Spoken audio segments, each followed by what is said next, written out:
नमस्कार दोस्तों, स्वागत है आपके अपने YouTube चैनल संस्कृत अड्डा पर। दोस्तों, आज की जो वीडियो इसमें हम करने वाले हैं आपके टीजीटी पीएचडी 2024 में होने वाले एग्जाम के लिए महत्वपूर्ण क्वेश्चन। और ये जो क्वेश्चन आपके सभी एग्जामों के लिए महत्वपूर्ण रहने वाले हैं, चाहे इसमें आपका DT+B वाला एग्ज़ाम है, UGC नेट वाला एग्ज़ाम है, और या फिर हरियाणा में जैसे PGT वाली वैकेंसी निकली हुई है, या फिर आपके कोई अन्य राज्य में TGT वाला भी एग्ज़ाम है। तो ये क्वेश्चन आपके सभी एग्जामों के लिए महत्वपूर्ण रहने वाले हैं। तो जिसमें हमारा जो यहाँ पर पहला जो क्वेश्चन है, तात्पर्य अर्थोपि के सूचित कस्य मत।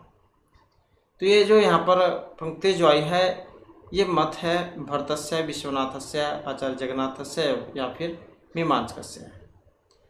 और इसमें देखें तो हमारा जो यहाँ पर आंसर है ऑप्शन डी वाला, मीमांसकस्य।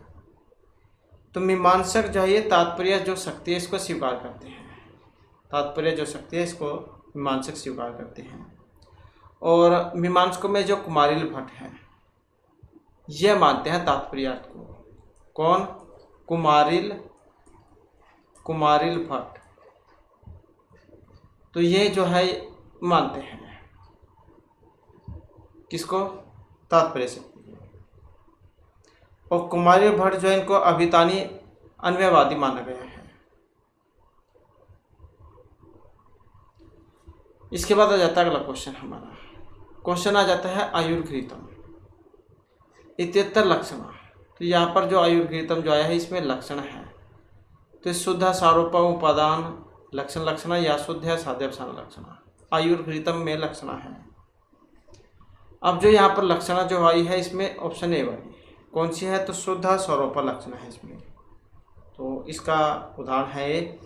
और आचार्य जो मम्मट है उन्होंने जो यहाँ पर इसके बारे में बताया था, तो एक लक्षण जो है उसके माध्यम से बताया था कि मुख्यार्थ बाधे तद योगे रूढ़ितो अर्थ प्रयोजनात् अन्य अर्थ लक्ष्यते यत् सलक्षण आरोपिता क्रिया। तो यहाँ पर जो आचार्य हैं इन्होंने लक्षण के अनेक वेद बताए थे, जिसमें जैसे रूढ़ि और प्रयोजनवती। जो रूढ़ि है इसके आगे दो वेद हो जाते हैं, गौणी और शुद्ध। इसी प्रकार से प्रयोजनवती है, इसके दो वेद हो जाते हैं, सारोप और साध्यवसान। तो ये जो यहाँ पर आयुर्घृतम जो है ये शुद्ध सारोपा जो है इसका लक्षण है। नेक्स्ट हमारा क्वेश्चन आ जाता है संकेति तस्य कति भेदा। कितने भेद है? पंचभेदा, चतुर्भेदा, अष्टभेदा या षड्भेदा। संकेति तस्य, और इसके जो है 4 भेद माने गए हैं, तो हो जाएगा ऑप्शन बी वाला। तो संकेतित के कितने भेद हैं? चतुर्भेदा 4 भेद हैं। कौन कौन से? जाति, गुण, क्रिया, यदृच्छा। जाति, गुण, क्रिया और यदृच्छा।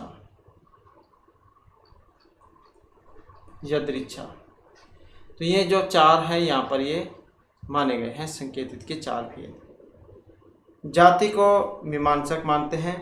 मीमांसा दर्शन के दोनों संप्रदाय भाट तथा प्रभाकर संप्रदाय जाति की व्यर्थता, नित्यता और सर्वव्यापकता का व्याख्यान करते हैं। इसमें आपने उदाहरण भी पढ़ा होगा, संकेतित है चतुर्भेदा जात्यादि जातिर एव। तो संकेतित यहाँ पर 4 माने गए हैं, जाति, गुण, क्रिया, यदृच्छा।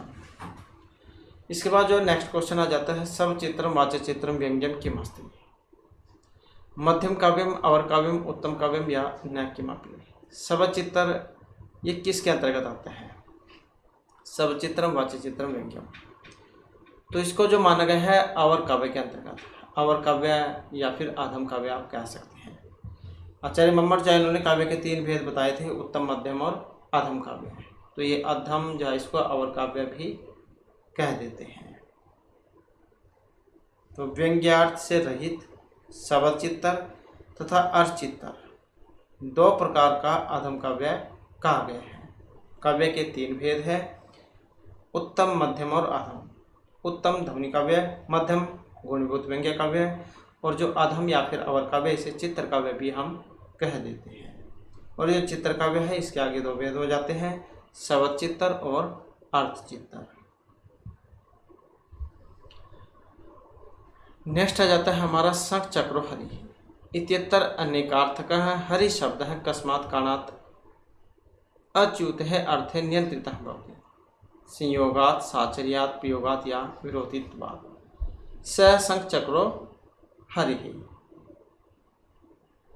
और यहाँ पर जो इसमें माना गया ऑप्शन ए वाला संयोग, तो स शंकरो हरि इत्यत्र निकालता है हरि शब्द है संयोग कारणात् अच्युत अर्थ नियंत्रित होते, अर्थात जो शंख चक्र सहित हरि जो है यहाँ पर संयोग से तथा अशंख चक्रो हरि शंख चक्र से रहित हरि यहाँ पर भी प्रयोग में हरि शब्द अच्युत में नियंत्रित होता है।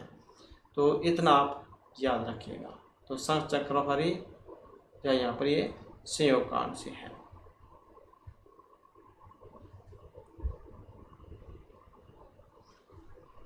नेक्स्ट आ जाता है भगवान खलु ऐसा न आसी रूपम वरह गौरवम या नम है।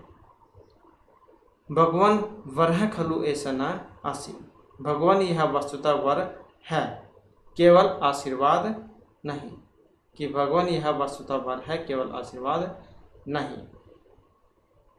तो अभिज्ञान शकुंतलम जाओस में से लिया गया है। कई बार आ जाता है कि बताओ कि ये कहाँ से ली गई है। तो अभिज्ञान शकुंतलम जाओस में से ली गई है, महर्षि कालिदास के द्वारा जो रचित है, और जो चौथा अंक जो है उसमें से है। तो ऑप्शन जो है यहाँ पर बी वाला इसमें हो जाएगा। कथन किन कथाएं, तो गौतमी जा गौतमी कथाएं। इसके बाद आ जाता है नेक्स्ट हमारा, नेक्स्ट में आ जाता है मम्मटेन गुणीभूत व्यंग्य काव्य से कति भेदः भवन्ति। आचार्य मम्मट के अनुसार गुणीभूत व्यंग्य काव्य के भेद वेरी वेरी इंपॉर्टेंट क्वेश्चन है। 10, 8, 12 या फिर 15। आचार्य मम्मट ने गुणीभूत व्यंग्य काव्य के कितने भेद माने हैं? हमने इससे पहले वाले क्वेश्चन में पढ़ा था काव्य के 3 भेद होते हैं, उत्तम, मध्यम और अधम। तो मध्यम वाला गुणीभूत व्यंग्य काव्य होता है। अब इसके भेद पूछा गया है, तो जो ऑप्शन बी में यहाँ पर दिए गए हैं, तो कितने होते हैं? 8 या यहाँ पर ये माने गए हैं। कौन कौन से होते हैं? अगूढ़म, अप्रस्य अंगम, वाच्य सिद्ध अंगम, अस्फुटम, संदिग्ध प्रधानम, तुल्य प्रधानम, काकपक्षिप्त, असुंदरम। तो इस प्रकार से 8 यहाँ पर ये बतलाए गए हैं। इसके बाद है मम्मटेन कति अर्थ दोषा स्वीकृता। अब यह तो हमने गुणीभूत व्यंग्य काव्य के बारे में पढ़ा जो अर्थ थे। अब आचार्य मम्मट ने भी अर्थ दोष बताए थे। यहाँ पर कितने स्वीकार किए गए हैं? 14, 66, 18 या फिर 23 अर्थ दोष। अर्थ दोष जो है यहाँ पर स्वीकार किए गए हैं 23। और काव्य प्रकाश में 70 दोष बताए थे इन्होंने। और 5 जो दोष है उसमें इन्हें बांटा गया था, जिसमें पदगत दोष, पदगत दोष, पदांश दोष, वाक्य दोष और अर्थ दोष, और रस दोष। तो इस प्रकार से जो यहाँ पर ये 5 भागों में इनको बांटा गया था। तो साहित्य दर्पण की अगर बात करें आचार्य विश्वनाथ, तो उन्होंने दोष के लिए रस का अपकर्ष करने वाले तत्वों को दोष बतलाया था। रस अपकर्ष का दोष। तो आचार्य मम्मट जो है इन्होंने 23 बताए थे। नेक्स्ट आ जाता है दीपशिखा अनेन उपाधि न ज्ञायते। दीपशिखा जो उपाधि दी गई थी, माघ है भारवी कालिदास या श्रीहर्ष है। तो दीपशिखा की उपाधि दी गई थी, अब किन को दी गई थी? तो दीपशिखा कालिदास है। महर्षि कालिदास जो उनको दीपशिखा की उपाधि दी गई थी। माघ या फिर भारवी में कौन सी दी गई? इनको कौन सी दी गई थी? तो भारवी जैन को जान जाता है अर्थ गौरव के लिए, और दंडी को पदलालित्य के लिए जाना जाता है।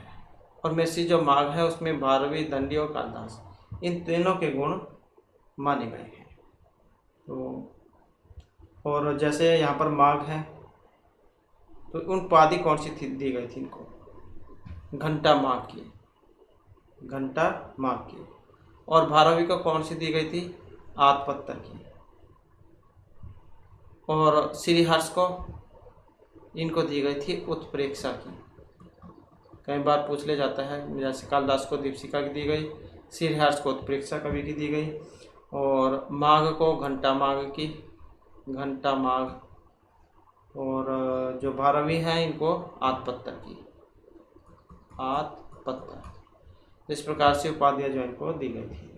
गुणों की बात करें तो कालिदास इनको उपमा के लिए जाना जाता है, भारवी को अर्थगौरव के लिए जाना जाता है, दंडी को पदलालित्य के लिए जाना जाता है, और महर्षि माघ में तीनों गुण पाए गए हैं। लेकिन यहाँ पर उपाधियाँ पूछा गया था तो कई बार आ जाता है इनके बारे में। इसके बाद आ जाता है उपमान उपमेतवे कस्य एव वाक्यगेः कस्य लक्षणमिदम् अनुप्रासस्य उत्प्रेक्षा उपमा या अन्यस्य। उपमान उपमेतवे, और उपमान उपमेय जो है ये अनन्वय जो अलंकार है इसका लक्षण है, जो ऑप्शन डी में यहाँ पर दिए गए हैं। उपमान उपमेतवे एकस्य एव वाक्यगेः, इसका है अनन्वय अलंकार का। इसके बाद आ जाता है अगला क्वेश्चन हमारा, अर्थे सत्य अर्थे बिना नाम वर्णनाम सपुनः श्रुति ही। ये लक्षण है यमक, अनुप्रास, व्यतिरेक या रूपक अलंकार का। अब जो यहाँ पर जो आया है सत्य अर्थे बिना नाम वर्णनाम सपुनः श्रुति ही, ये यमक जो अलंकार है इसका उदाहरण है, जहाँ पर दो एक जैसे ही आपको दो जो वर्ण हैं वो देखने को मिलेंगे, लेकिन उनका अर्थ अलग अलग होगा, देखने में एक जैसे हो, तो वहाँ पर होगा यमक अलंकार।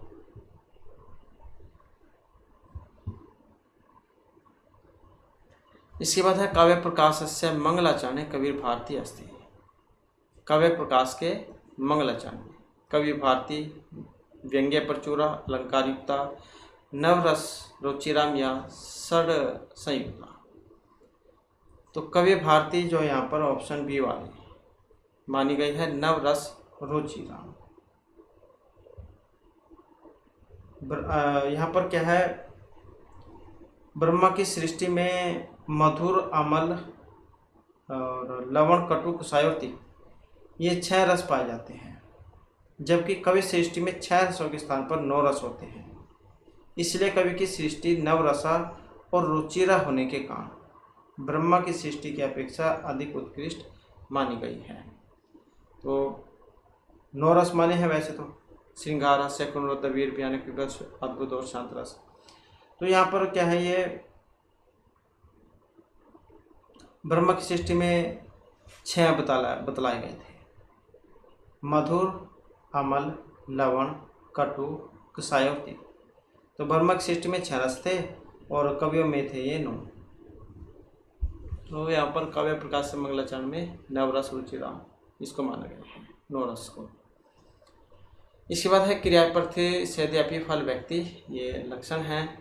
तो किस अलंकार का, विभावना, विप्रह, विशेषता या विरूपता का। तो यहाँ पर जो है क्रिया प्रतिषेधयपि फल व्यक्ति विभावना। तो विभावना जो अलंकार है यहाँ पर उसका लक्षण है, जहाँ कारण के बिना कार्य की उत्पत्ति होती है, जहाँ कारण के बिना कार्य की उत्पत्ति होती है तो वहाँ पर होगा विभावना अलंकार। नेक्स्ट है काव्य प्रकाश उपरी संकेत टीकाया रचिता थी। काव्य प्रकाश जो इसके ऊपर एक संकेत नाम की टीका लिखी गई थी। तो ये हेमचंद्र है, प्रभाकर चंद्र है, माणिक्य चंद्र है या महेश चंद्र है, किन्होंने लिखी थी काव्य प्रकाश के ऊपर संकेत टीका। और जो यहाँ पर ऑप्शन सी में दिए गए हैं तो कौन थे, माणिक्य चंद्र। और इनका जो समय है संकेत जो टीका है इसका, संकेत टीका का जो समय 1160 जो है ईस्वी ये माना गया है, 1160 ईस्वी। और काव्य प्रदीप नामक टीका, इसके टीकाकार है गोविंद ठाकुर, जिसका 14वीं शताब्दी का समय माना गया है। और काव्य प्रकाश दर्पण के टीकाकार ये है विश्वनाथ कविराज। और इनका भी जो समय वो 14वीं सदी ही माना गया है। तो ये आप याद रखिएगा। यहाँ पर काव्य प्रकाश के ऊपर संकेत नामक जो टीका ये माणिक्य चंद्र जो है इन्होंने लिखी थी। और काव्य प्रदीप गोविंद ठाकुर ने।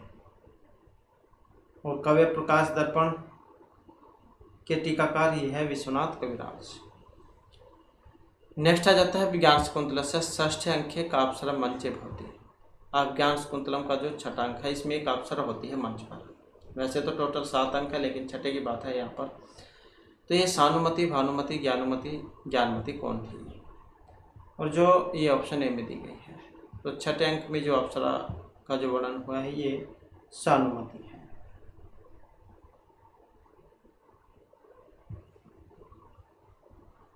तो इसमें क्या है, मेनका की सहेली है सखी सानुमति। तो ये अदृश्य रूप में राजा के पास आकर उसकी अवस्था को देखती है। तो ये सानुमति थी। इसके बाद है यथार्थ अनुभव है भवती। परमिति, परमेय, परमा या प्रमाण। तो यथार्थ अनुभव है भवती क्या? परमा, जो ऑप्शन बी में दी गई है कि जो वस्तु जैसी हो उसका उसी रूप में अनुभव होना क्या कहलाता है? यथार्थ। तो जो वस्तु जैसी है उसी रूप में अनुभव होना, तो ये होगा यथार्थ अनुभव है। जैसे घट का घट रूप में अनुभव होना यथार्थ कहलाएगा। और यथार्थ अनुभव का ही दूसरा नाम परमा है। अर्थात जो वस्तु जैसी हो उसको उसी प्रकार ही जानना, तो ये परमा है। जो वस्तु जैसी हो उसको उसी रूप में जानना परमा है। और जो वस्तु जैसी हो उसको उसी रूप में अनुभव करना ये यथार्थ अनुभव है। जैसे घट का घट रूप में अनुभव होना यथार्थ। और अनुभव का ही दूसरा नाम परमा है। जो वस्तु जैसी है उसको उसी प्रकार ही जानना। इसके बाद है केशव मिश्र अनुसारम पदार्थ नाम संख्या अस्ति। तो केशव मिश्र जैन के अनुसार जो पदार्थ है इनकी संख्या है, पदार्थों की संख्या कितनी है? 15, 16, 25 या 26। केशव मिश्र की क्या है? इनके द्वारा तर्क भाषा है इनके द्वारा रचित। तो तर्क भाषा में पूछा गया है। अब वो तर्क भाषा जो है इसमें जो 16 हैं, 16, तो इनको माना गया है। 16 कौन कौन से हैं? 16 माने थे इन्होंने। प्रमाण, प्रमेय, संशय, प्रयोजन, दृष्टांत, सिद्धांत, अवयव, तर्क, निर्णय, वाद, जल्प, विदंडा, हेतुभाष, छल, जाति, निग्रह स्थान। तो इस प्रकार से 16 जाए माने थे। इसके बाद है तर्क भाषायां परिगणितेषु पदार्थेषु अयं नास्ति। तर्क भाषा में जो पदार्थ गिने गए इनमें एक नहीं है। दृष्टांत है, अव्यवह, छल या मोक्ष है। अब नहीं है तो जो ऑप्शन डी में यहाँ पर दिया गया है, कौन सा? मोक्ष। नेक्स्ट क्वेश्चन है हमारा तर्क भाषा अनुसार असमवाय कारण से उदाहरण। तर्क भाषा जो है उसके अनुसार असमवाय कारण उदाहरण है तंतु संयोग है, तुरी व्यमादिकम या फिर पट है।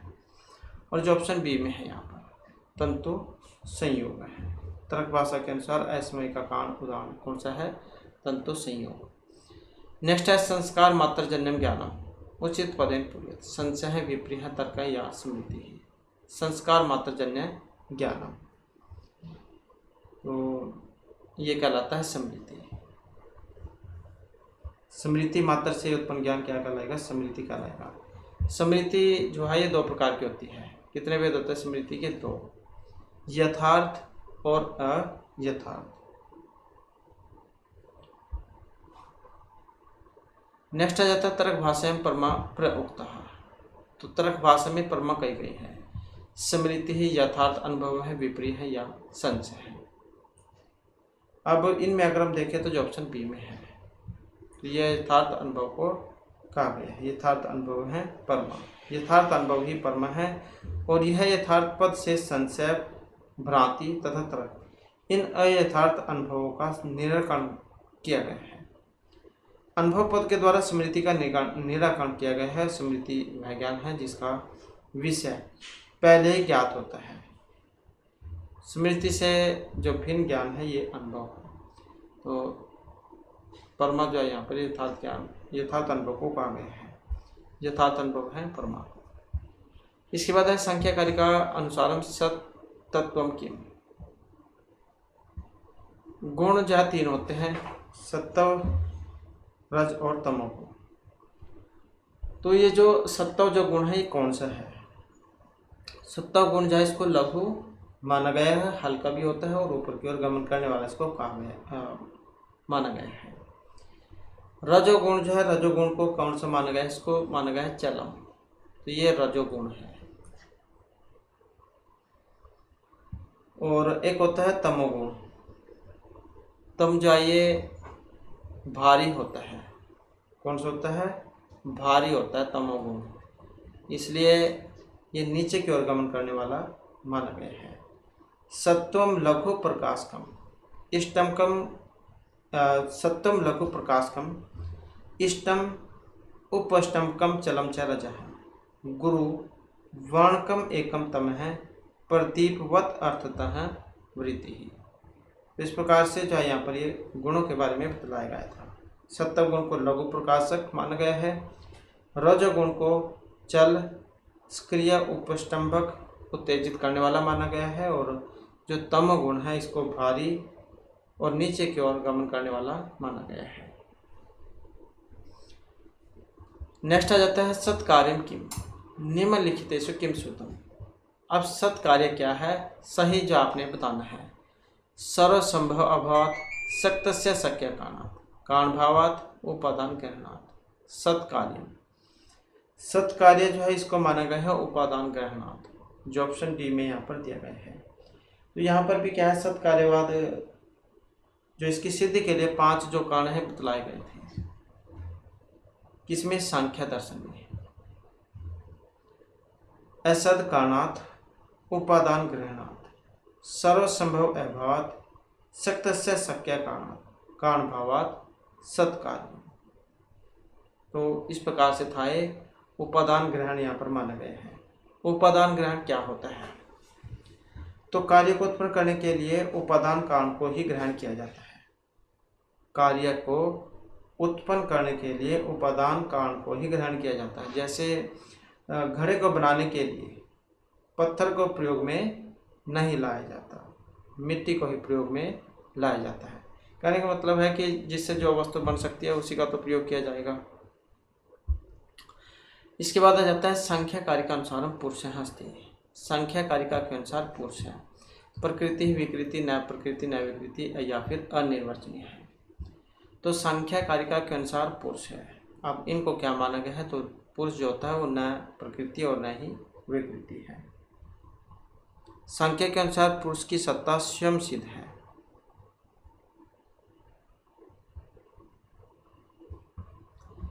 इसके बाद आ जाता है नेक्स्ट क्वेश्चन हमारा, किम इव ही मधुरा नाम मंडनम न आकृति नाम सुक्तियं शकुंतलस्य कस्मिन् अंके अस्ति पंचम, प्रथम, तृतीय या चतुर्थ। किम इव ही मधुरा नाम मंडनम न आकृति नाम। तो यहाँ से ये तो पता लग चुका है अभिज्ञान शकुंतलम से है। एक बार ये भी पूछ लिया जाता है कहाँ सुक्ति कहाँ से ली गई है। तो अभिज्ञान शकुंतलम में से ये ली गई है, महर्षि कालिदास के द्वारा जो रचित है, 7 अंकों में है। राजा दुष्यंत और शकुंतला की प्रेम कथा इसमें दिखाई गई है। तो इसका जो यहाँ पर संबंध है ऑप्शन बी से। तो ये जो प्रथम जो अंक है उसी में से ये ली गई है, क्योंकि सुंदर आकृतियों के लिए क्या वस्तु अलंकार नहीं होती। किम इव ही मधुरा नाम मंडनम न आकृति नाम, कि क्या सुंदर आकृतियों के लिए वस्तु अलंकार नहीं होती है। इस प्रकार की सूक्ति थी, ये प्रथम अंक में से ही ली गई है। नेक्स्ट क्वेश्चन है हमारा प्रकृति विकृति है भौतिक। तो ये मूल प्रकृति है, पुरुष है, षोडश है या महद आदि है।